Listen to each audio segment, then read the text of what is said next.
Selamat petang, salam sejahtera. Terima kasih karena bersama dengan saya di Nazilin Unity Channel. Baiklah, direct to the point. Kali ini adalah ulasan berkenaan dengan Parti Muhyiddin, Parti Hadi, dan juga Perikatan Nasional. Ada orang yang menyampaikan dalam ruangan komen saya, mereka katakan Anwar Ibrahim akan tumbang kerana mereka kata gerakan gelombang hijau akan menumbangkan kerajaan pimpinan Anwar Ibrahim. Wah, yakinnya mereka bahawa gelombang hijau akan terus memakan ataupun membaham kerajaan perpaduan pimpinan Anwar Ibrahim. Namun demikian, saya nak sampaikan kepada anda semua, ada 8 faktor yang akan menyebabkan gelombang hijau tidak akan berkesan dan makin tidak akan berkesan. Bagi anda yang kali pertama mengikuti channel ini, jangan lupa tinggalkan komen anda, tekan butang subscribe, share video ini, dan anda subscribe itu adalah percuma.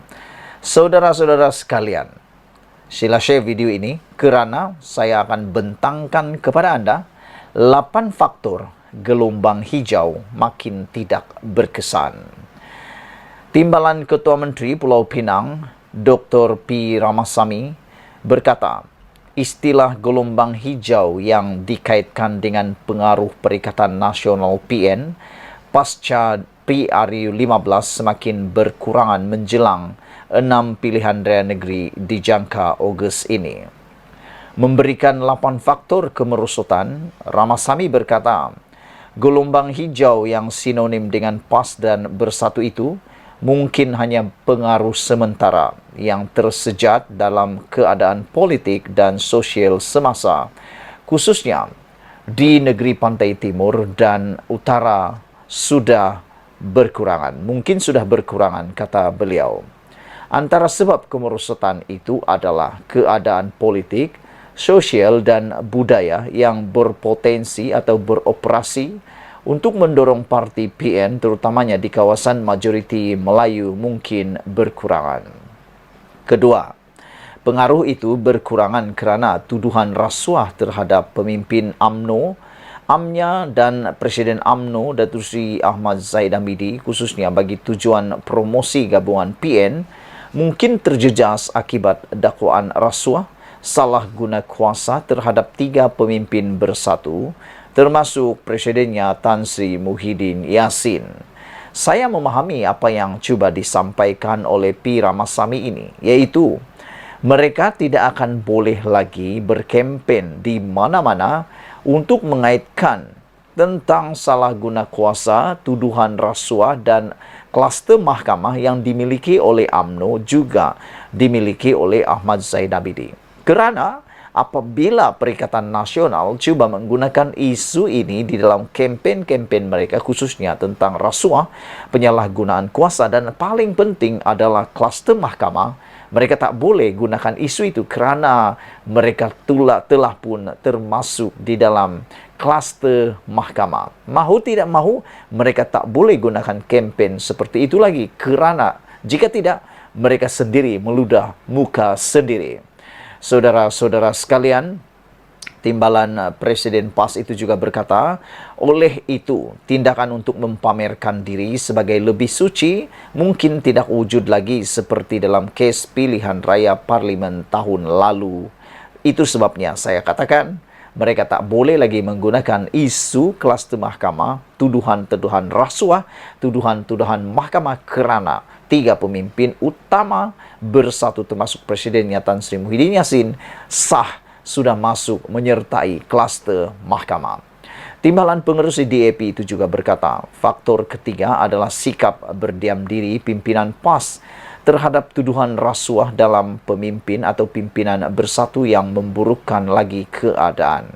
Keempat, katanya, kedudukan PH yang berkuasa di Pulau Pinang, Selangor dan Negeri Sembilan serta Persekutuan akan mempengaruhi undi orang Melayu dan memberi saingan yang kuat kepada Perikatan Nasional di kawasan majoriti Melayu. Kelebihan penyandang jawatan dalam memberikan perkhidmatan kerajaan yang baik kepada rakyat menyebabkan keberkesanan gelombang hijau berkurangan, katanya. Kelima, Katanya, kemerosotan itu kesan pengaruh kepimpinan Perdana Menteri Datuk Seri Anwar Ibrahim dalam tempoh 4,5 bulan atau 5 bulan yang mungkin yang mana dalam waktu yang singkat menunjukkan kepimpinan yang berkesan dan mantap. Dengan memberi ruang kepada SPRM, beliau tegas dalam usaha membenteras rasuah ke atas individu yang tidak penting dalam fahaman politik atau kelas mereka, katanya. Beliau juga berkata faktor ke-6, gelombang hijau mencari rezeki politik di peringkat ideologi, sedangkan mereka tidak mempunyai sauh yang kuat dalam realiti material. Inilah sebabnya, jika keadaan hidup rakyat tidak bertambah baik, gelombang hijau tidak dapat dikekalkan. Akhirnya, golongan miskin dan terabai memerlukan rezeki material dalam bentuk pekerjaan, upah, perkhidmatan dan kemudahan. Hanya kerajaan yang bertanggung jawab boleh menangani isu-isu ini. Sudah tentu bukan pelampau agama dan kaum, katanya lagi.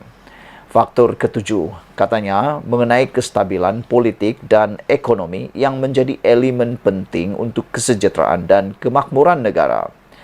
Kerajaan perpaduan mungkin berhadapan dengan pelbagai jenis tekanan dan ketidaktentuan. Tetapi dari segi ekonomi nampaknya mereka berkembang dengan baik.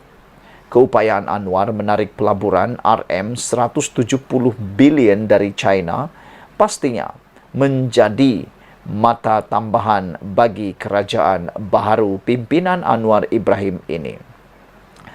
Pelaburan sedemikian berdasarkan kestabilan politik dapat membuka jalan untuk pelaburan selanjutnya pada masa hadapan. Pelabur asing mula lebih yakin dengan kerajaan sekarang berbanding sebelum ini, katanya lagi. Faktor ke-8, melihat sudah ada kesedaran dalam kalangan rakyat yang semakin meningkat kesan dasar yang kukuh berhubung batasan kaum dan agama di negara ini. Gabungan Perikatan Nasional selain menggunakan retorik perkauman dan agama yang melampau, mereka hanya mempunyai sedikit atau tiada apa yang boleh ditawarkan dengan cara meningkatkan keadaan ekonomi, sosial dan kehidupan rakyat Malaysia. Bukannya gelombang hijau itu hilang dan mati, ia masih wujud.